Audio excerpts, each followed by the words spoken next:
भारतीय समाज का प्रकृति के साथ एक अटूट रिश्ता है। प्रकृति ही हमारे विश्वासों और परंपराओं को आकार देती आई है और हमारे विभिन्न रीति रिवाज भी प्रकृति का संरक्षण सुनिश्चित करते आ रहे हैं। संस्कृति और प्रकृति के इस संबंध में आर्द्रभूमि यानी कि वेटलैंड्स का एक अनूप स्थान है। चाहे वो देश के पूर्व में स्थित सुंदरबन का ध्यान रखती हुई बॉन बीबी हो या पश्चिमी घाट के सेक्रेड ग्रोव्स में वन देवता, भारत में वेटलैंड्स उनके महत्व के कारण अक्सर देवी रूप में पूजे जाते हैं। आखिरकार दुनिया के हर कोने में महिलाएं ही समृद्धि और संरक्षण का स्वरूप रही हैं। महिलाओं और वेटलैंड्स के संबंध को जब हम गहराई से देखते हैं तो एक अद्भुत कहानी उजागर होती है। उनके सामर्थ्य की, उनके सशक्तिकरण की, उनके ज्ञान की, जिससे वे सदियों से अपने परिवार और समुदाय के लिए जल, भोजन, कला वृद्धि और जीवन को सुनिश्चित कर पर्यावरण को भी संरक्षित करती आ रही हैं।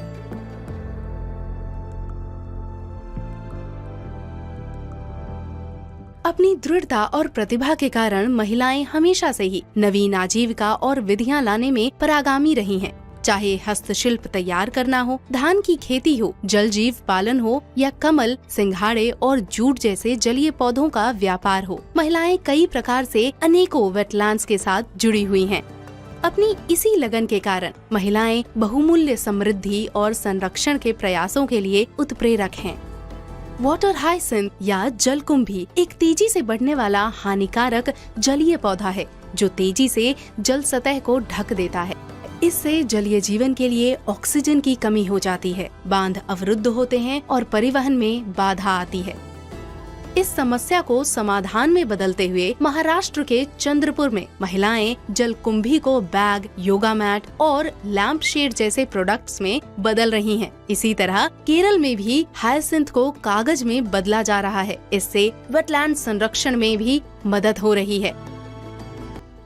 बंगाल की प्रसिद्ध तांत साड़ियों में कपास के साथ वाटर हायसिंथ के रेशे को मिलाकर आधुनिक डिजाइन वाली खूबसूरत फ्यूजन साड़ियाँ भी बनाई जा रही हैं। इस अनोखे कार्य से अब बहुत सी महिलाएं आजीविका पा रही हैं। ये कहानियाँ चुनौतियों से समाधान हासिल करने की अद्भुत सोच का प्रदर्शन करती हैं। वहीं दूसरी ओर मणिपुर में कुछ महिलाएं वेटलैंड्स में उपजने वाले कमल के तने से रेशा निकालती हैं। इनसे सूत बुनकर वे उनसे कपड़े, नेकटाई और दुपट्टे बनाती हैं। इन बेहद मुलायम लोटस सिल्क के कपड़ों की बाजार में पारंपरिक रेशम से भी ज्यादा कीमत मिलती है। अब हम चलते हैं सुंदरबन मैंग्रोव, जहां बायोशील्ड स्थापित करके महिलाएं जलवायु परिवर्तन के प्रभावों से बचने में भी अहम भूमिका निभा रही हैं। हरी साड़ियां पहनी हुई ये ग्रीन ब्रिगेड मैंग्रोव के बीज इकट्ठा कर मैंग्रोव नर्सरी संभाल रही हैं। शक्ति से संरक्षण के इस योगदान को मान्यता देते हुए पर्यावरण, वन और जलवायु परिवर्तन मंत्रालय ने अपने अमृत धरोहर और सेव वेटलैंड्स कैंपेन के तहत महिलाओं की भागीदारी को बढ़ाने, उनके लिए आजीविका सृजन करने, उनकी भूमिका पर विशेष ध्यान देने का लक्ष्य रखा है। इनमें से एक पहल हिमाचल प्रदेश की रेणुका जी झील में हुए green Renuka ji international fair में देखी जा सकती है। इस धार्मिक स्थल और महत्वपूर्ण वेटलैंड में महिलाएं जन जागरूकता बढ़ाकर प्लास्टिक कचरे को कम करने और झील को बचाने में योगदान दे रही हैं। हम भी समझ पा रहे इस बात को, भाई कूड़े का क्या करना है। इससे पहले किसी ने भी हम लोगों को ये बात बताई नहीं थी।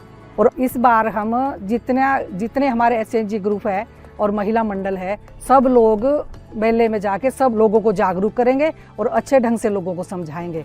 वेटलैंड्स संरक्षक के रूप में महिलाओं ने लंबे समय से झील, तालाब और नहरों के जीर्णोद्धार का नेतृत्व किया है, जैविक खेती का समर्थन किया है, उत्कृष्ट हस्तशिल्प तैयार किए हैं, सस्टेनेबल प्रथाओं की वकालत की है और सामुदायिक सहनशीलता को बढ़ाया है। आइए हम आने वाली पीढ़ियों के लिए हमारे कीमती वेटलैंड्स को संरक्षित करें और महिलाओं की महत्वपूर्ण भूमिका का जश्न मनाकर उसका समर्थन करें।